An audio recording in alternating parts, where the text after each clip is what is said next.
Last Saturday night, I couldn't sleep after writing some horror stories, and they were still lingering in my mind. To make myself sleepy, I thought of searching for more horror stories on the internet. I looked through several social media platforms and found many horror stories. Then I selected 4 that I found particularly terrifying and were claimed to be true. I'm sharing a summary of them with all of you. Enjoy listening.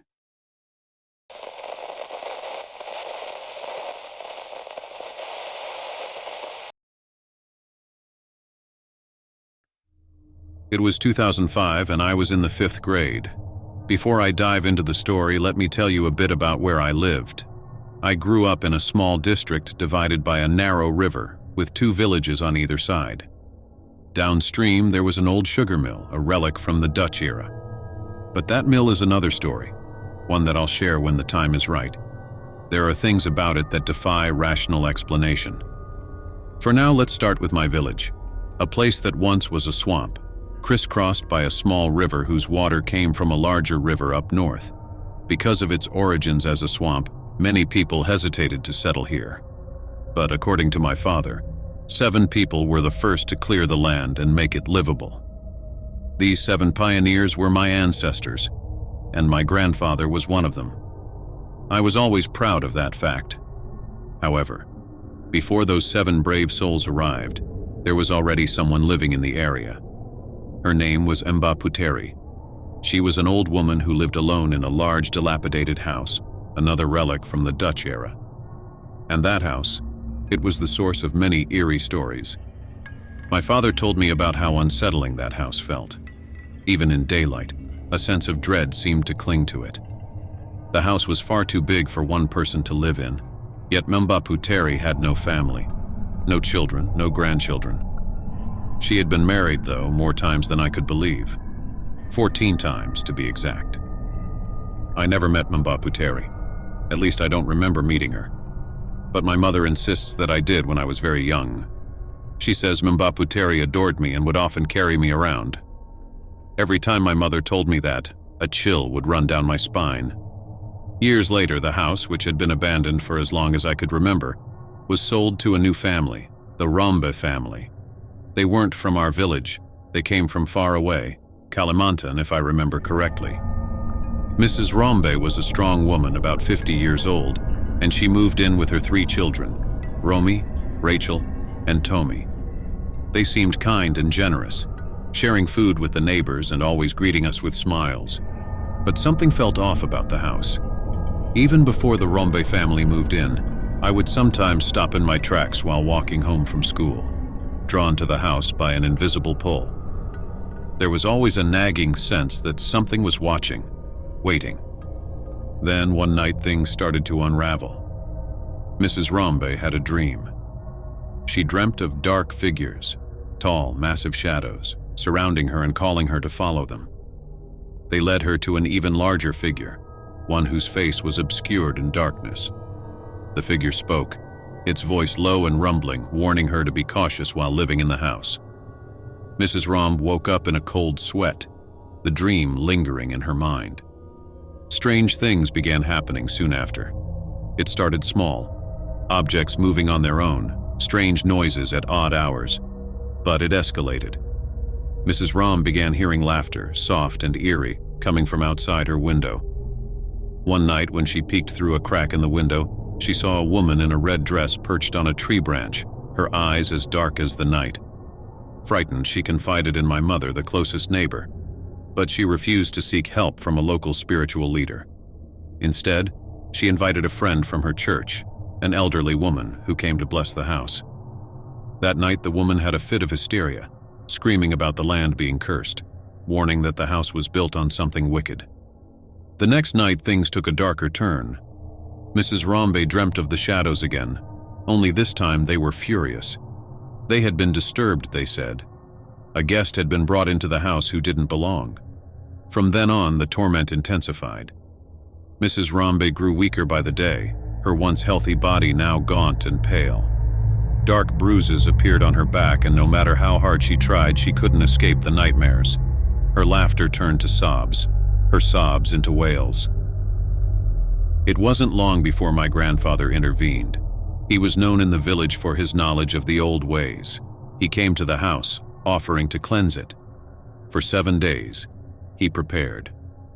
On the final night, he performed a ritual, walking around the house, placing yellow bamboo stakes at each corner. But the ritual stirred something deep within the house. As my grandfather chanted, the wind turned cold, and the once calm night grew still. People watching from afar said they saw shadows moving in the windows. Then, without warning, several villagers collapsed, overcome by unseen forces. The next day, my grandfather apologized to Mrs. Rombe. He couldn't help her any longer. That night, she left the house for good. Within months, she passed away under mysterious circumstances. Some say she died of illness, but my mother swore it was something much darker.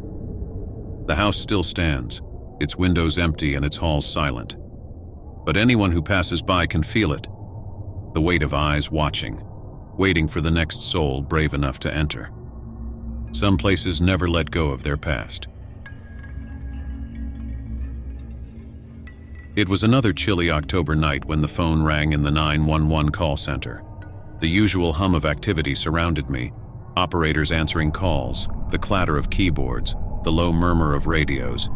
But tonight, there was a palpable tension in the air. It was as if the night itself was holding its breath. I picked up the call with a practiced calm. 911, what's your emergency? The voice on the other end was a young woman, her breathing ragged and uneven. Help. Please, someone is in my house. I don't know who they are. They're whispering. My pulse quickened. Okay, I need you to stay calm. Can you tell me your address? There was a brief, shaky pause. I'm at 1627 Maple Street. I think they're in the attic. I heard them moving around up there. I glanced at the map on my screen, mentally noting the location. Stay on the line with me. I'm sending officers to your address right now. Can you describe what you hear?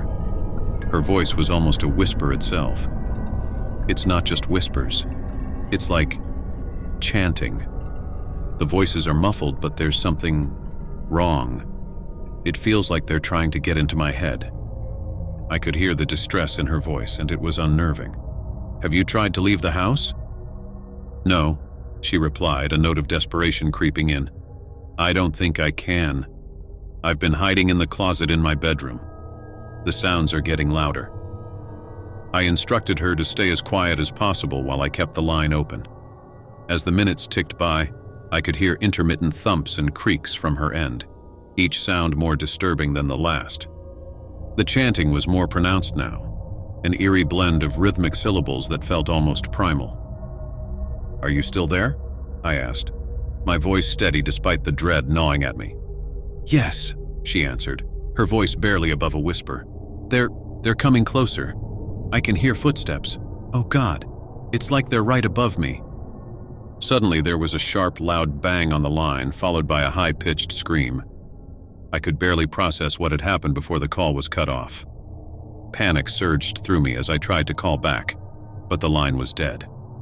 My heart pounded as I relayed the information to the officers. I listened intently as they arrived at the scene, their voices crackling over the radio. They reported no sign of forced entry. No one was found in the attic, and the woman was nowhere to be seen. But then the officers made a chilling discovery. In the attic, they found an old, dusty mirror propped against the wall. It was cracked and covered in a thick layer of grime. Scribbled in the dust was a message in what appeared to be a spidery scrawl. Not alone. As the officers continued their search, they found strange markings in various rooms, symbols that didn't belong to any known cult or tradition. They also discovered several unsettling items, an assortment of old rusty tools and a series of photographs depicting different rooms of the house, each one marked with the same disturbing symbols. Despite a thorough search, there was no trace of the woman. The house was silent, save for the occasional creak of settling wood. The officers found no evidence of a struggle, no sign of any intruders. It was as though she had vanished into thin air. As I sat at my desk, trying to piece together what had happened, I couldn't shake the feeling that something deeply sinister had occurred. The whispers that had so disturbed the woman seemed to linger in the back of my mind, a haunting echo that refused to fade. The house on Maple Street remained empty, a chilling testament to the night's events. And every now and then, when the wind howls just right, I can almost hear those whispers again, creeping into my thoughts, a reminder that some things are better left unseen. It was a Sunday morning and I happened to be home alone. Everyone else in my family was either at work or out, leaving me to my own devices. Since it was the weekend, I decided to spend the day cleaning up the house. I've always liked to listen to music while tidying up, so I connected my Bluetooth speaker and put on a playlist. Everything was going as usual until I finished cleaning and started searching for a different song on YouTube Music. Out of nowhere, with no warning whatsoever, I got a notification on my phone. It was a file transfer request via Bluetooth from a device named Oppo A11K. At first, I didn't think much of it and instinctively clicked accept without fully processing what was happening, but something felt off immediately afterward. My mind started racing. What if it was some kind of virus or worse, something inappropriate? I was alone in the house and suddenly the air felt colder. A creeping sense of dread started building inside me. With trembling fingers and a growing sense of unease, I opened the file. The moment I saw what was in it, my heart dropped into my stomach. It was a photo, but not just any photo. It was taken from the direction of the abandoned house that stood just above mine. The house had been vacant for 7 years, ever since the previous owner disappeared without a trace. My bedroom window faced that very house with only a patch of overgrown bushes separating the two properties. The photo showed a clear view of the empty house from a vantage point that looked disturbingly similar to my own window. I froze. Chills ran down my spine, and my breath hitched as I slammed my window shut. Every instinct screamed at me not to look outside, but curiosity gnawed at me. I couldn't help but steal a quick glance at the abandoned house through the small gap in the curtains. I saw nothing. No movement. Just the house, standing as it always had, quiet and forgotten. Still, something felt wrong. Whoever had sent me the photo knew exactly where I was. My heart raced as I hurriedly checked my phone's Bluetooth settings, hoping to trace the device that had sent the file. But when I looked at the list of connected devices, there was nothing there. No sign of Oppo A11K. It was as if it had vanished as quickly as it had appeared. Fear settled over me like a heavy blanket. The Bluetooth connection wasn't just random, it was deliberate. Someone out there knew I was home alone. Someone was watching. To make matters worse, I live in a rural area, far from any neighbors.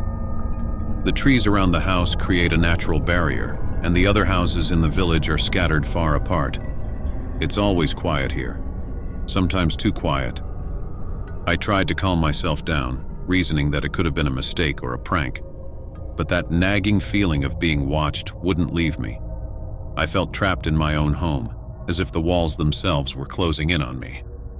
Every sound, every creak in the old house made me jump. I kept glancing back at the window, half expecting to see someone standing in the overgrown yard, staring back at me. But each time, there was only emptiness. That night, I couldn't sleep. The thought of that photo haunted me, as did the question of who had sent it and why. The silence of the countryside, usually so peaceful, now felt oppressive and suffocating. Every time the wind rustled the trees or a branch cracked, my heart raced, and I wondered if the unseen person would return. I haven't heard from that device again, but the memory of that day lingers. I still wonder who took that photo, and if they're still out there, watching from the shadows. The long-awaited day finally arrived. At last, I could experience what it feels like to do field work practice. Even though there were many ghost stories associated with field work practice, to me, the real horror was when I missed my prayer obligations, though, of course, seeing a ghost would be terrifying, too. It felt great and fulfilling to help others during this field work practice, especially since I am a nurse. According to rumors, this hospital was known to be haunted, and coincidentally, I was assigned there. Well, almost all hospitals have a reputation for being haunted, But what could I do? This was my first scary experience. My friends usually call me Puteri. I also go to college in this city. At that time, I had finished packing all the equipment I needed for the next day's departure. Once everything was ready, I set off with my sister to the location. The journey didn't take more than an hour. I arrived at the dormitory. The first time I set foot there, I felt an eerie chill. The atmosphere had a spooky vibe, but I tried not to think about anything supernatural, fearing that it might manifest if I did. After the first week of fieldwork practice, I was assigned to a night shift. That night, my shift partners were 3 men and 3 women, Diane, Sasa, and Mega. I forgot the exact time, but I was stationed at the reception desk of one of the wards with a guy named Agus. The others were making rounds, checking on patients one by one. As the night grew late and the place became quieter, the atmosphere suddenly became tense and unsettling. Fortunately, Agus initiated some small talk, which made things feel a little calmer, though I was still feeling creeped out. But then Agus, in his foolishness, asked something that made the situation even scarier. Imagine this. Out of nowhere, he asked, "Put, do you hear someone laughing? Sounds like it's coming from the room next door," Agus asked. Who wouldn't be annoyed, right? In an already creepy atmosphere, Agus just made things worse. That guy had no sensitivity. Honestly, I did hear the sound, but I deliberately answered, "No, I didn't hear anything," just so Agus wouldn't ask any more questions. But this guy kept going. Then he asked if I smelled jasmine. Yep, Agus was really something else. Not long after, a voice suddenly called for Agus. It turned out to be Ronnie. Agus immediately left, and now I was alone at the front desk. Can you imagine? There was no one else around. Even the security guard, who usually stayed inside, was nowhere to be found. 10 minutes later, I started hearing footsteps coming from the corridor. It wasn't just one pair of footsteps, but multiple, as if there were a group of people. I waited, but no one appeared. I looked toward the source of the sound, but there was nothing and no one there. Fear began to set in. I was cold sweating, trembling, and my legs wouldn't stop shaking, almost like a tremor. And to make matters worse, I suddenly needed to change my sanitary pad. That night was just full of bad luck. I prayed as best as I could, and quickly walked to the nearest toilet to change my pad. And now, this is the scariest part of the story, in my opinion. After I finished changing and had carefully wrapped up the pad to make sure it was sealed tight, I threw it into the trash. While I was washing my hands at the sink, as usual, I glanced at the mirror. Suddenly, I heard a thud, shriek. Do you know what that sound was? It was the trash can falling over, and my pad had come undone. And there, clear as day, I saw a figure, a woman dressed in white, with a pale face and long hair, crawling and licking the pad. I had cleaned it, but she was still licking it. What made it even scarier was that after she finished, the woman looked directly at me. I couldn't move. My body was completely frozen. The next thing I remember, I woke up in a room surrounded by my friends. That was the first and scariest experience. During the second week, the terror of the crawling woman didn't return, but something else terrifying did happen.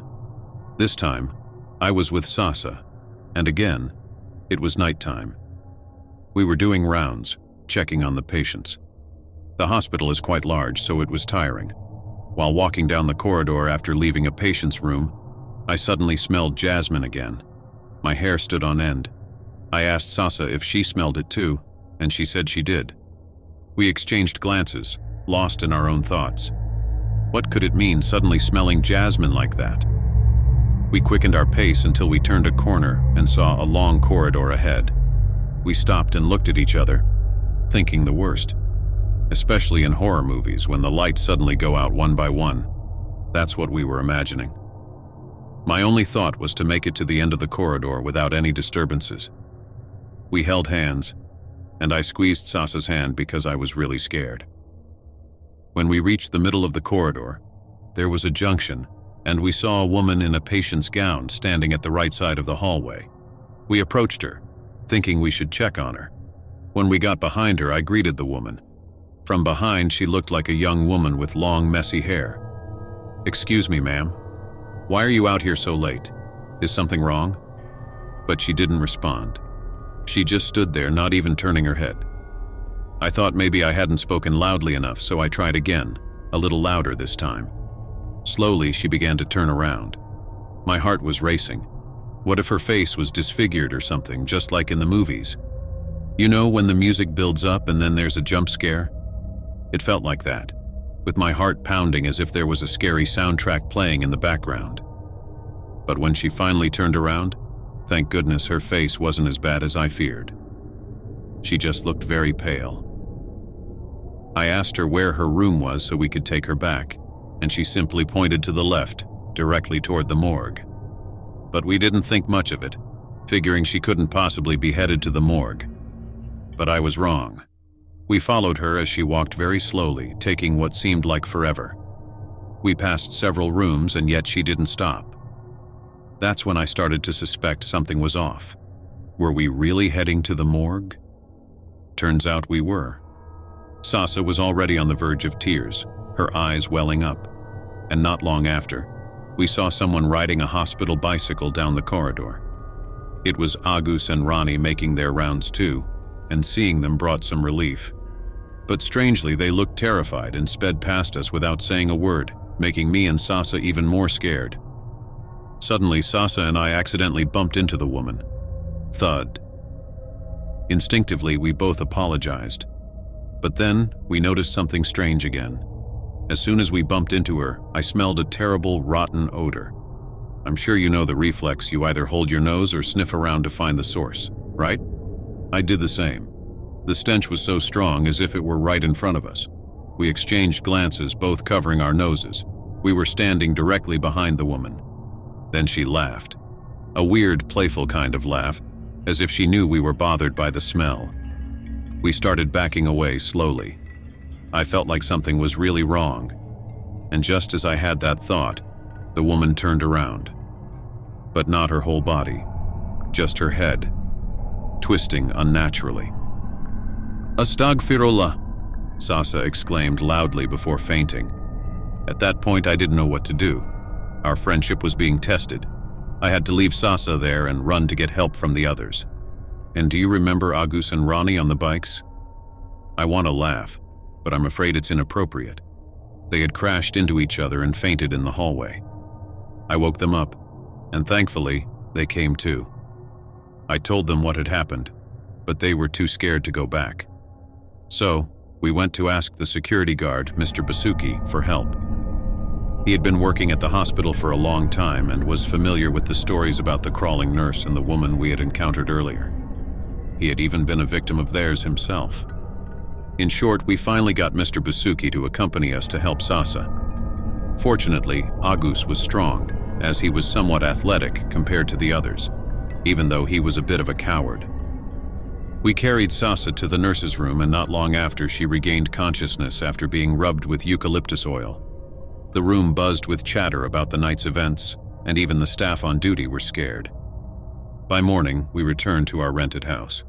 I, Sasa, Dian, and Mega had chosen not to stay at the dorm, preferring the freedom of living in a rented house. There were still a few weeks left, and during that time we all experienced more scary events. In the third week, we decided that we would each share our stories once fieldwork practice was over. So, one day while we were at the rented house, we shared everything, and it turned out that each of us had been given the opportunity to have our own terrifying experiences.